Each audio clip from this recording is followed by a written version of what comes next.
C'est un débat passionné qui a animé le plateau de BFM TV ce mardi 14 février. Le thème de ce Face à Duhamel était fort. Le niveau des députés a-t-il baissé? Pour répondre à cette question, Roselyne Bachelot,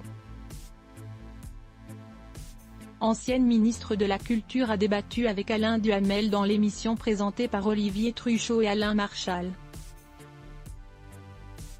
Cette prise de parole est intervenue après les propos du député de la France Insoumise, Aurélien Saint-Toul, qui a accusé ce lundi 13 février à l'Assemblée nationale le ministre du Travail, Olivier Dussopt, d'être un imposteur et un assassin. Des propos qui ont provoqué un tollé.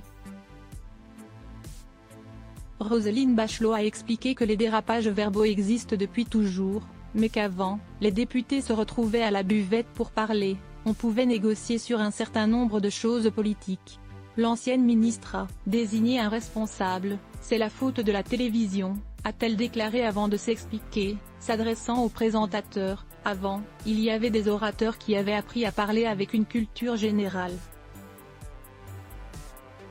Si vous prenez le temps de faire ce genre de développement aujourd'hui, vous allez nous faire les gros yeux.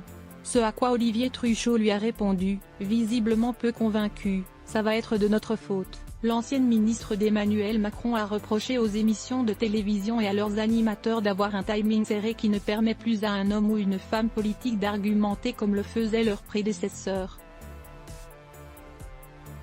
Alain Duhamel sait, lui, rappeler certaines séances à l'Assemblée nationale très violentes. Notamment au moment de la loi Veil ou du Pacs.